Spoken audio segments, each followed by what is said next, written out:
plan to have who will be the emergency quarterback in the game? Shedeur. Yeah.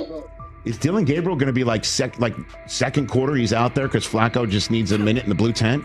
Yeah, that feels likely. And if it's Shedeur Sanders and he starts balling, then what? Everything changes in a bat of an eye. Yeah. He's going in there, he's working hard, he's trying to improve every day. He's saying all the right things, trying to elevate his level of play. And remember, up until this past weekend, we did think there was a legitimate argument that he should have been higher on the depth chart than Dylan Gabriel because he performed better against Carolina than Dylan Gabriel had performed in the preseason game against the Eagles. It's just that obviously he nosedived over this last week, and so the tenor of the conversation changed. He really hasn't done it. I mean, he hasn't gotten in any trouble. I mean, he hasn't been saying the wrong things. He hasn't been a less than a model citizen focused on, being the best that he can be. He hasn't done anything. So I think that when we look at it, he's going in there, he's working hard, he's trying to improve every day. Kevin Stefanski made it clear that Shedeur Sanders will keep getting opportunities regardless of any new additions, identifying him as the club's emergency option moving forward. That stance set off fresh debate. If the Browns didn't plan to lean on Bailey Zappi, why bring him in at all? Zappi wasn't signed to be the starter. He's roster insurance, a safety net if the season throws a curveball. In practice, this points to Shedeur remaining the next man up at quarterback 1 if circumstances demand it. Cleveland's decision to add Bailey Zappi looks like a depth play, rather than a push to crown a new starter. It's a precaution meant to reduce the risk of getting thin at quarterback over a long season. By signing Zappi, the Browns keep their options open without committing to a full reset at the position. The move isn't about replacing Shedeur Sanders or Dylan Gabriel. It's about maintaining coverage in case injuries or other issues hit the room. Overall, the message is simple. Shedeur stays in the primary development and contingency lane, while Zappi provides stability and flexibility behind the scenes. I like the fact that they have him there. I think he'll be good in practice. He'll be good for some of those younger guys in helping them to prepare for a game and whatnot. The Browns added Bailey Zappi primarily to steady the room and support their young quarterbacks this season. According to Mary Kay Cabot, his day-to-day will center on helping install weekly game plans, getting the QBs ready for opponents, and being prepared to step in if injuries hit. Cabot also noted he could become a quietly valuable piece. At the same time, the move may hint that Dylan Gabriel is drawing trade interest. Several teams are reportedly checking in, especially after Kenny Pickett's recent deal. With Gabriel in the spotlight, speculation is growing that Shedeur Sanders could be only a few games from settling in as the number 2, creating a real opening for him. Stephen A. Smith weighed in as well, emphasizing Sanders' steady climb and the momentum he's built. He argued that even before the latest preseason outing, Sanders had effectively moved ahead of Gabriel on the depth chart. Aside from a brief stumble last week, Smith said, Sanders has kept stacking positives,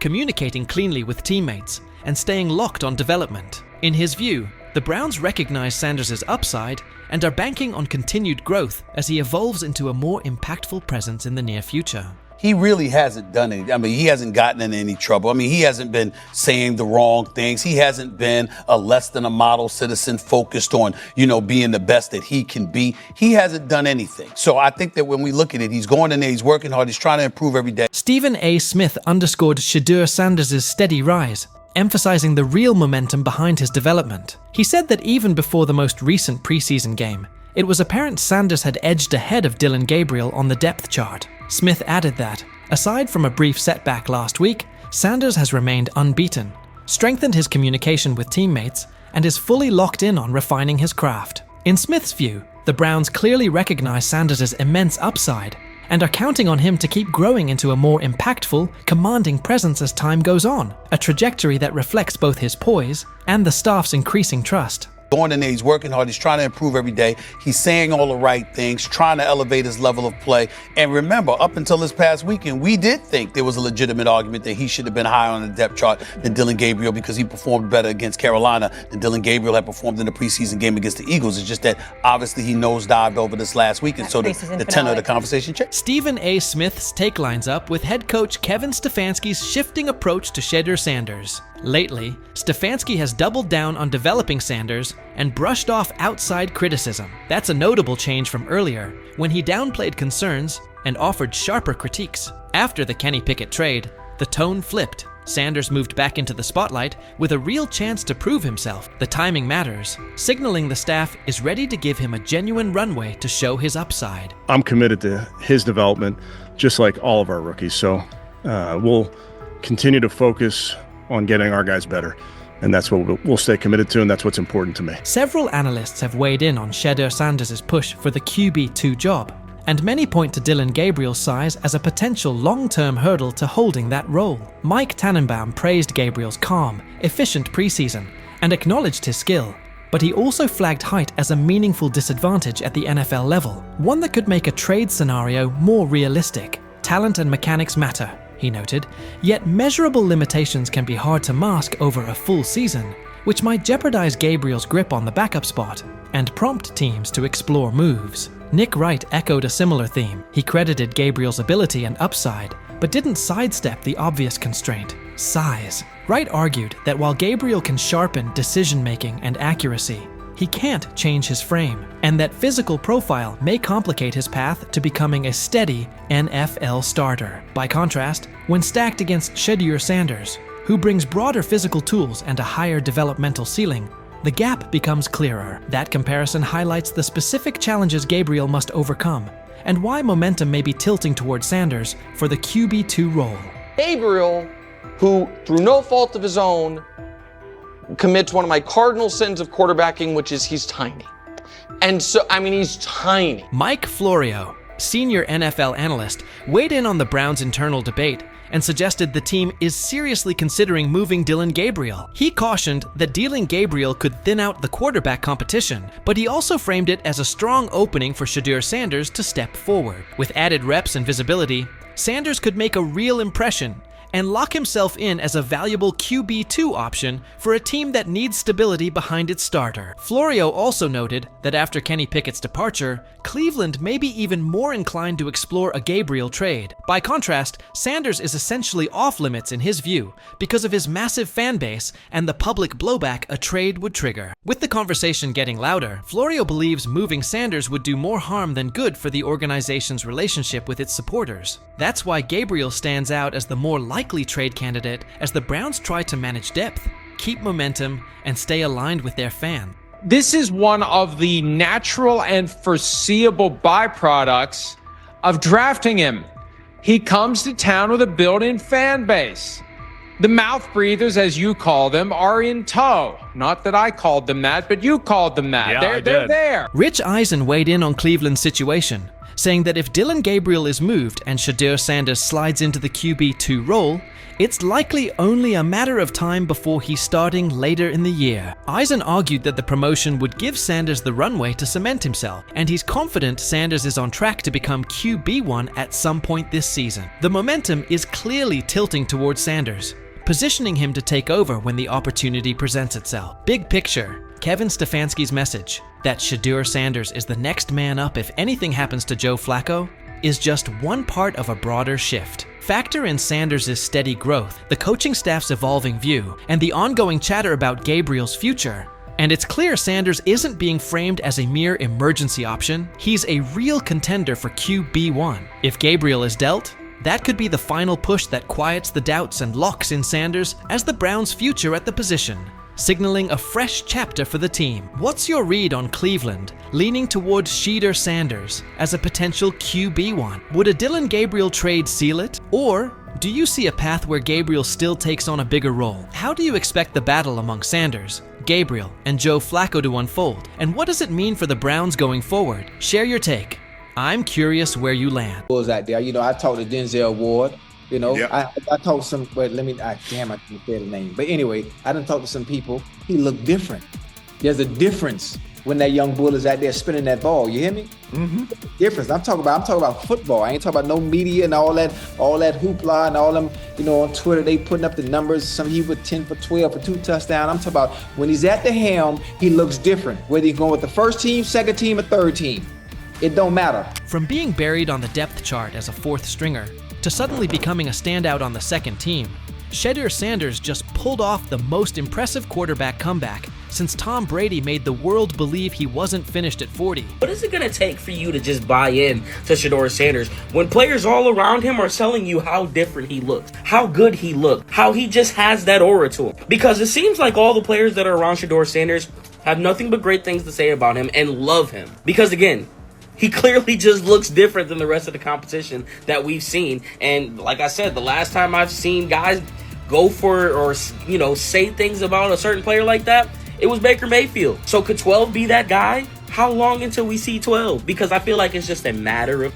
The same haters who were cheering when he got dropped to fourth string are now scrambling for excuses faster than a glitchy Wi-Fi during the Super Bowl.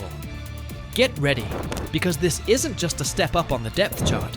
It's a serious reality check that's got the critics choking on their own words with a big helping of humble pie. Being said, I see some balls coming out of Shedeur Sanders at that game, and I'm like, kind of looks like a guy. Yeah, I'm ready. He can sling it. I see him, you know, some of the veterans, how they talk to him, mic'd up, see what he's doing in the community. Yep. Talking about Njoku there? Njoku, mic'd up. Yeah, once you see, you know, different little interactions and things like that, we know, I know he has the talent. We'll see. It'll be a competition that usually brings the best out of guys, especially young guys, so I'm interested to see how that quarterback situation. I've heard he's been outstanding. The Cleveland Browns training camp just turned into the most talked about event in town. All thanks to Shedeur Sanders, who took his spot as fourth string and used it as motivation for one of the most impressive rises the NFL has seen in years. While everyone was busy counting him out and calling his career dead, Sanders was quietly putting together a performance so good that coaches are saying they haven't witnessed anything like it in the last 15 years. Drafted in the 5th round, all that means nothing when it's time to play football and that whistle blows. He looks different than the rest of the competition. That's what I heard. And I'm talking from a, not Brother Ward, I'm just talking about from sources that's in that room, that's on that field, that's playing the sport. Man, come on, man.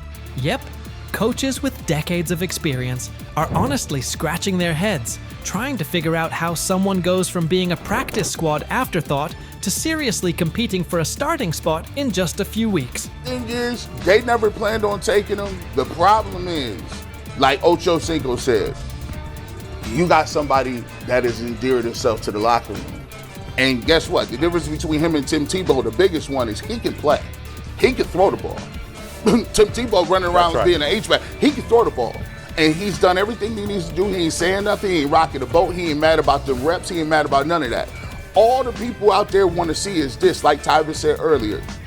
We want to see what he can do with Jerry Jeudy. That's it. I want to see what he can do with David Njoku. I want to see him with Junkins. I want to see him with the first running backs. If you are cooking, if you are beating down the doors with the 3s and 4s, guess what? You deserve more. That was a bar. It rhymed. It was. Remember when Mary Kay Cabot dropped that bombshell report saying Shedeur Sanders was the 4th string quarterback? The internet blew up faster than a Michael Bay explosion. Critics came out of nowhere, like ants at a picnic, rushing to call his NFL dreams dead on arrival. They claimed he was only shining against guys who'd either end up on practice squads or be out of the league by September. They pointed out he wasn't getting reps in 11-on-11 drills and said he needed to earn his way up the depth chart. Dude, listen, the guy, all I can say is that he goes where the ball's supposed to go and it looks the way it's supposed to look. Mm-hmm. And when I hear that tells me it sounds like the Browns may have got a steal with Shedeur Sanders in the 5th round, because I think he'll have a chance. I'm not saying he's going to be a starting quarterback in September, like week 1 or 2 or whatever it may be early in the year, but I think he's got a chance to develop into something that hopefully would preclude them from having to draft a quarterback, first overall or top 5 next year. He said, I see some balls coming out of Shedeur Sanders at that game, and I'm like, kind of looks like a guy. Yeah, I'm ready. He can sling it. I see him, some of the veterans, how they talk to him, mic'd up, see what he's doing in the community. Yep. Talking about Njoku there? Njoku, mic'd up. Yeah, once you see, different little interactions and things like that, we know I know he has the talent. We'll see. It'll be a competition that usually brings the best out of guys, especially young guys, so I'm interested to see how that quarterback situation. I've heard he's been outstanding. Funny how the tables have turned. Those same critics are now watching Sanders climb the depth chart like he's scaling Mount Everest with rocket boosters. The guy they wrote off is now the one they can't stop paying attention to. Every completion sends a message. Every perfect throw is a reminder that real talent doesn't stay hidden forever. And with every practice, he's showing that maybe, just maybe, the Browns stumbled upon their hidden gem. One thing for the fans to sit here and hype up Shedeur Sanders because we all know how we get about certain players that we like. But it's another thing when you hear it from players who are actually on the field, who are actually in the locker room, who are actually next to this guy every single day. Because I'm sure we've all seen the quote by now by Chad Johnson when they were on the nightcap, and he talked to some young bulls. He talked to Denzel Ward. He didn't want to give away his name, but he already did it. And he said that Denzel Ward says he looks different from the rest of the competition. We've already been seeing. When word got out that Shedeur Sanders officially moved up to second-team reps, passing Dillon Gabriel along the way, the shockwaves hit from Cleveland all the way to Canton. This wasn't just some small roster tweak, this was huge. One day he's throwing passes to practice squad guys, and the next he's running with the second team, putting real pressure on the starting quarterback spot. The promotion came after Sanders completely dominated minicamp, showing toughness, leadership, and total control on the field. His passes were right on target, hitting receivers in stride. His decision-making was sharp as a blade, and his grasp of the playbook had coaches nodding like proud parents at a school play. But this wasn't beginner's luck. It was steady, calculated execution that the coaching staff just couldn't ignore. And I don't know, there was never no one thought he was this like malcontent or like a bag. It wasn't. That was the word, That was kind of what was being said. That was kind of what was being said. No. The pre-draft process was so unorthodox that he didn't go through it all like everyone else did. And I think there's a lot that we can look back on this thing, especially if he becomes a star in this league and say, you could point fingers in a million ways. Not having a pure agent, not having the workouts that everyone else did, going to these teams, not necessarily being as willing to throw the ball when asked at the All-Star games, like that kind of stuff I think might have stung him and might have turned teams off. But when Stephen A. Smith starts singing your praises, that's when you know you've officially arrived. The ESPN personality, famous for his fiery takes and no-nonsense analysis, didn't just mention Sanders. He gave him the full Stephen A. treatment. He praised Sanders not only for his top-tier football skills, but also for the intangibles that separate the good from the great. This kid's mindset puts him ahead of the pack, Stephen said, with the confidence of someone who's seen enough football to spot greatness from a mile away. He pointed out Sanders' composure, mental toughness, and relentless drive to compete at the highest level. When Stephen A. says, "It's not just about throws and stats anymore," you better believe the whole football world is paying attention. All this stuff wasn't made up. I covered the draft for ESPN. I'm sitting on the desk. It's Shefty, it's Mel, it's me, it's Lewis. I heard some of the same things that Deion Sanders is talking about.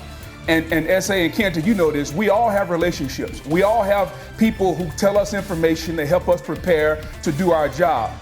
I heard some of the same things. Some of these things weren't necessarily made up, at least I don't think, from the people that I trust who told me these things. And so, and it's not a knock, it's how he plays in that spread wide open offense, and you project that to a spread wide open field. Yes, the arm may not be as strong. I can't imagine there's many people that think Dillon Gabriel's a better quarterback than Shedeur Sanders. I don't care where they were drafted. And if the Browns are the one team that thinks that, then I'm going to suspect it's not true. I never root against anybody. Yeah. But I'd be surprised if Dillon Gabriel's ever a legitimate starting quarterback for the Cleveland Browns. I'd be surprised. I just don't think. Big news coming out of Cleveland. The competition for the starting quarterback spot is getting intense. Right now, it looks like Shedeur Sanders is pulling ahead in the race for QB1, while Dillon Gabriel is starting to raise concerns about whether he can hold onto the job. Gabriel was brought in for his size and physical presence, but things haven't been going his way. His arm strength and overall throwing performance during training camp have been underwhelming.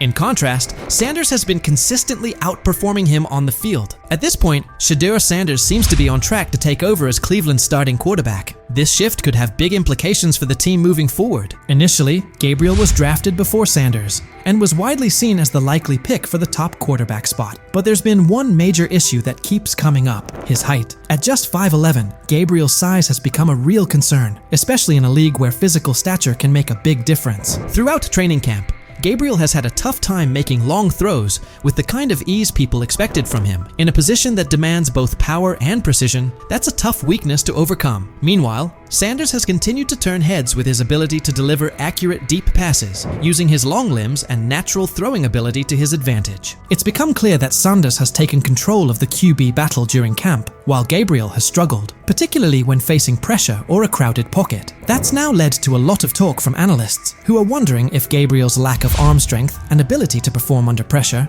might be too big of a hurdle for him to succeed in the NFL. The big question now, how can a quarterback with such a serious gap in his game expect to survive, let alone thrive, in one of the most competitive football leagues on the planet? Gets the ball out, he's accurate. As far as how's that translate to the National Football League, I just don't see it. I don't know why. I'm sure he's a great kid, he plays his ass off, he's a winner, but when I watch him on tape, nothing really excites me about his game other than the fact that he's pretty accurate, got a quick arm. Dillon Gabriel's struggles became pretty obvious during OTAs and minicamps, where some key issues in his game started to show. One particular rep stood out. He looked noticeably worried about defensive linemen swatting down his passes at the line of scrimmage. That concern led him to start releasing the ball a bit higher than usual, and it threw things off. Some of his passes ended up sailing over his receivers' heads, while others got tipped right at the line. It's definitely something he'll need to work on if he wants to seriously compete at the pro level. Dillon Gabriel raises a lot of eyebrows of concern. As you guys know, he had a ball batted down today, and it turned into an interception, pick 6. And you guys can see right here,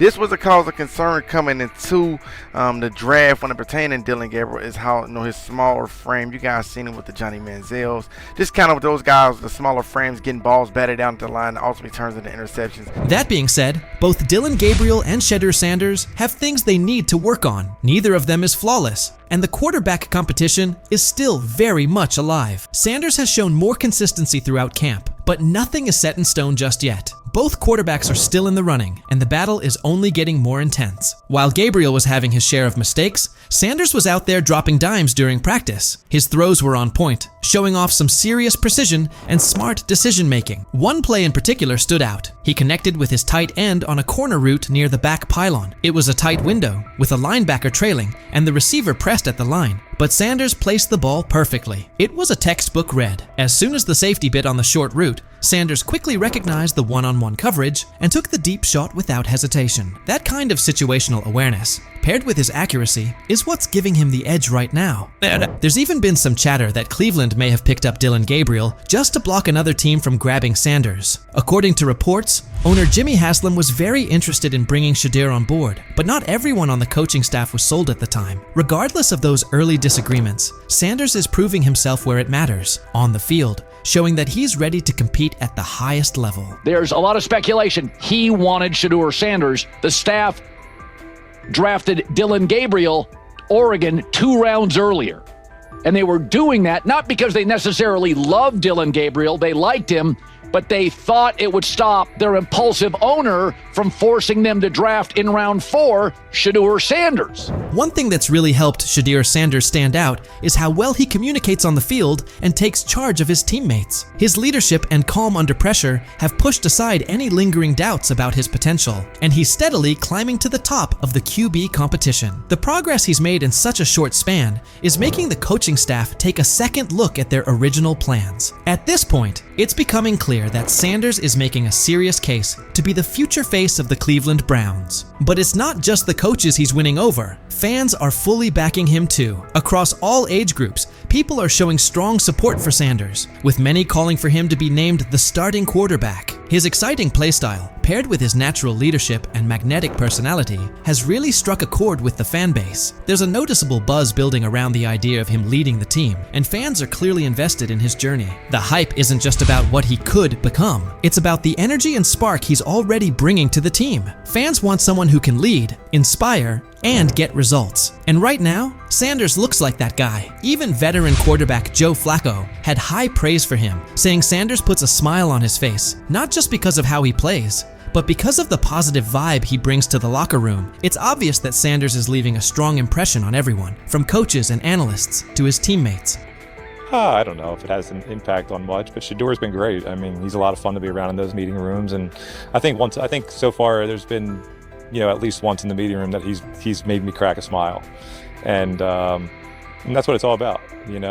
He's a young guy trying to learn some football and come out here and practice well and do those things. And like I said, he's been a lot of fun. I mean, he's come up to me and As the quarterback race in Cleveland picks up steam, it's becoming more obvious that Dillon Gabriel is slipping out of serious contention for the starting role. He came into camp with high hopes, thanks in large part to his size and athleticism, but his recent showings have raised some red flags. Gabriel's inconsistency with deep throws, especially when under pressure, has exposed a major weakness that's tough to ignore. Even with his solid build and physical tools, Gabriel just hasn't shown the kind of arm strength and accuracy needed to compete at the NFL level. His inability to stay composed and deliver under pressure has only fueled more concern about whether he can really hold his own in this league. Meanwhile, Shedeur Sanders is quickly climbing the depth chart, not just because of his standout play, but also due to his physical strength and mental grit. Sanders has been throwing with confidence and precision, even under duress, and he's consistently making smart reads when it counts. His accuracy and decision-making have really popped during training camp. What's more impressive is Sanders' commitment. Even without getting most of the first-team reps, he stayed locked in and kept a disciplined approach. That work ethic, paired with his upbeat personality and leadership qualities, has earned him the respect of both his coaches and teammates. He's become a favorite among the fans, not just for what he's doing on the field, but for the energy he brings to the team overall. With Gabriel continuing to struggle, Sanders is clearly setting himself apart, not only with performance, but with presence. So now the question goes out to Browns fans. With Gabriel trying to find his footing, and Sanders making a strong push with solid play and leadership, who do you see taking over as QB1? Are you holding out hope that Gabriel bounces back? Or do you think Sanders is the obvious choice to lead this team into the future? Let us know what you think and who you're backing.